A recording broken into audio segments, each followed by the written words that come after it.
کہیں ایسا تو نہیں کہ آنے والا دور یہ ہو جائے کہ جنازوں کو قبرستان تک ایمبولینس میں پہنچایا جائے، بہت دور ہو قبرستان تو چلے مجبوری کے طور پہ ایمبولینس میں لے جایا، ایک الگ بات ہے، تکلیف ہے لوگوں کو، کوئی بارش آ رہی ہے زیادہ، دھوپ زیادہ ہو گئی تو الگ بات ہے۔ ہمارے یہاں قبرستان اتنے دور نہیں ہے کہ ایمبولینس میں جنازے جائیں۔ اللہ کے حبیب علیہ السلام فرماتے ہیں کہ اللہ کی قسم وہ مومن نہیں ہو سکتا، پھر کہتے ہیں اللہ کی قسم وہ مومن نہیں ہو سکتا، پھر کہتے ہیں اللہ کی قسم وہ مومن نہیں ہو سکتا، پھر پوچھا یا صحابہ نے یا رسول اللہ کون مومن نہیں ہو سکتا؟ 3 مرتبہ حضور قسم اٹھا کر کہیں، اللہ کے رسول علیہ السلام 3 مرتبہ قسم اٹھا کر کے کہے وہ مومن نہیں ہو سکتا، وہ مومن نہیں ہو سکتا، وہ مومن نہیں ہو سکتا۔ صحابہ نے پوچھا یا رسول اللہ کون مومن نہیں ہو سکتا؟ تو سرکار فرماتے ہیں جو شخص اپنے پڑوسیوں کو اپنے شر سے محفوظ نہ رکھے، یعنی جس کے شر سے اس کے پڑوسی محفوظ نہ رہیں، آقا فرماتے وہ مومن نہیں ہو سکتا۔ اب آپ نمازیں پڑھتے رہیے، تہجد پڑھتے رہیے، روزے رکھتے رہیے، داڑھی رکھتے رہیے، سر پہ ٹوپیاں پہنتے رہیے، مسجدیں بناتے رہیے، مدرسے بناتے رہیے، آپ کو جو کرنا ہے کرتے رہیے، لیکن اللہ کے حبیب تو 3 بار قسم اٹھا کر کہہ رہے ہیں کہ وہ مومن نہیں ہو سکتا۔ اب حضور جس کو کہیں کہ وہ مومن نہیں ہو سکتا، اب آپ مجھے بتائیں اس کو مومن ہونے کا سرٹیفکیٹ کون دے سکتا ہے؟ ایک نہیں 1000 مسجد بنا لے جس کے لیے حضور کہہ دے کہ وہ مومن نہیں ہے، پھر دوسرے مقام پر میرے آقا فرماتے ہیں کہ وہ جنت میں داخل نہیں ہو سکتا۔ آقا فرماتے ہیں وہ جنت میں داخل نہیں ہو سکتا جس کے پڑوسی اس کے شر سے محفوظ نہ ہوں۔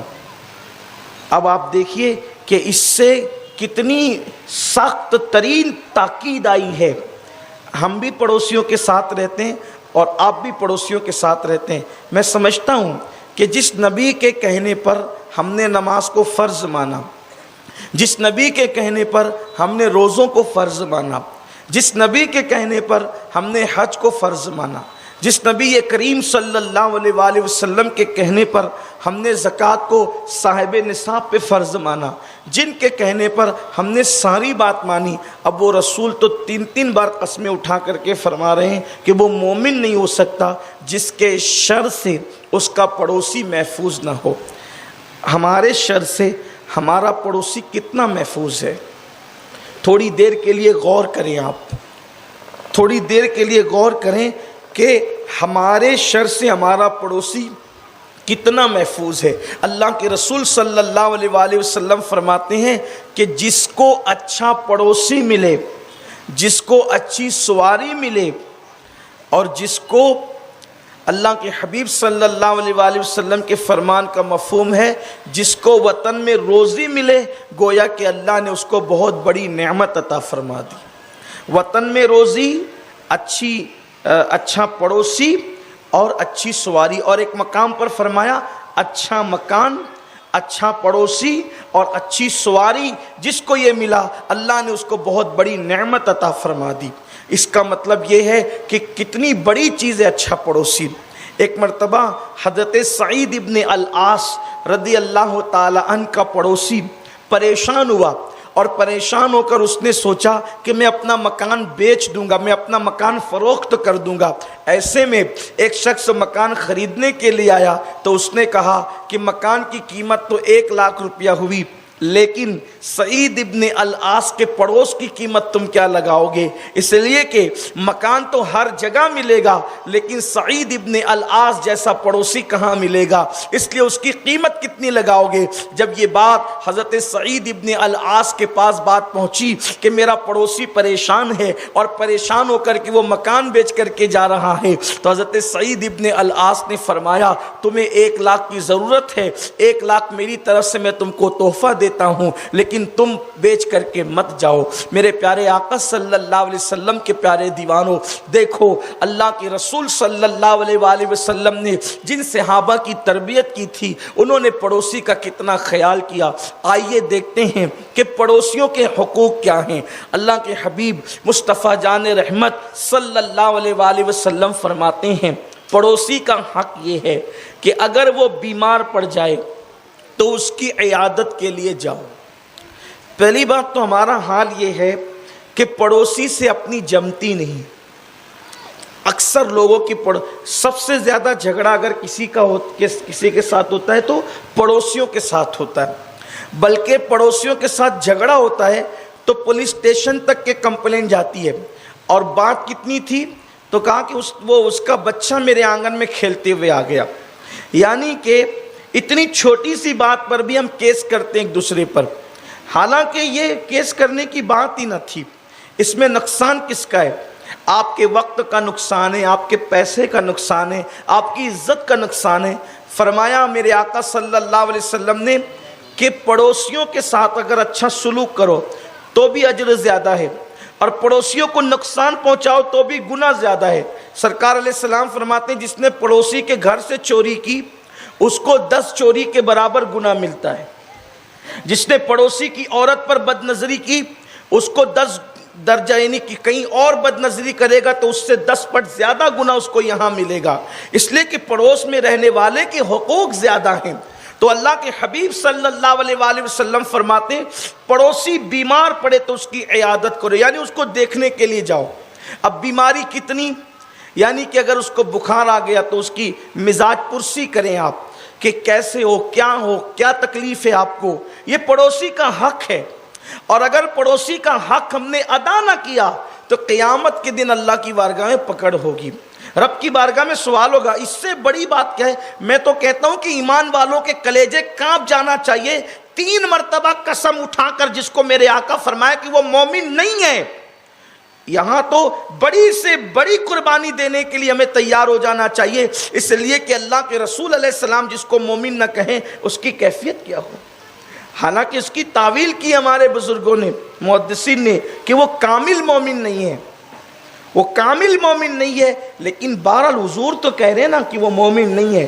چلیں اگر حضور کے فرمان کا یہ مفہوم بھی ہے اور ہے کہ وہ کامل مومن نہیں ہے تو نقصان تو بہرحال ہے کہ اللہ کے رسول جس کو کامل مومن نہ کہیں تو یہ بہت بڑا نقصان ہے پڑوسیوں کے ساتھ لڑائی جھگڑا کرنے کا۔ تو آقا فرماتے ہیں بیمار پڑے تو اس کی عیادت کرو، پھر فرماتے ہیں اس کا انتقال ہو جائے تو اس کے جنازے میں شرکت کرو، پھر فرماتے ہیں اللہ اکبر کہ اگر اس کو قرض کی ضرورت ہو تو اس کو قرض دو، اگر وہ قرض مانگنے کے لیے آئے تو اس کو قرض دو۔ نہ بیمار پڑنے پہ ہم عیادت کرتے ہیں ایک دوسرے کی، بلکہ اگر پڑوسی بیمار پڑ جائے تو لوگ کہتے ہیں اچھا وہ مر رہا ہے سالہ، بہت مسائل کرتا تھا، یہ کر رہا ہے وہ کر رہا ہے، یعنی اس کو مزید تانے دیتے ہیں۔ یہ کیفیت ہوتی ہے۔ میرے پیارے آقا صلی اللہ علیہ وسلم کے پیارے دیوانوں، عورتیں کہتی ہیں کہ اس کے کرتوت وہ بھگت رہی ہے، بیمار پڑی تو اس کے کرتوت بھگت رہی ہے۔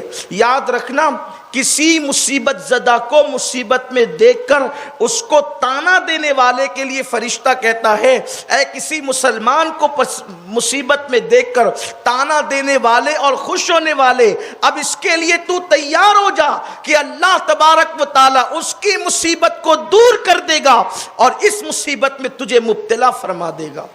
اس لیے کسی کو مصیبت میں دیکھ کر تانا مت دو، کسی کو مصیبت میں دیکھ کر کے خوش مت ہونا، کسی کو مصیبت میں دیکھ کر کے خوشیاں مت منانا، ورنہ اس مصیبت میں تمہیں گرفتار کر دیا جائے گا۔ تو میرے پیارے آقا صلی اللہ علیہ وسلم کے پیارے دیوانوں، تو مصیبت میں جو بیمار پڑوسی کو دیکھ لے تو جاتے نہیں، اس کے بعد مر جائے تو جنازے میں شرکت نہیں کرتے۔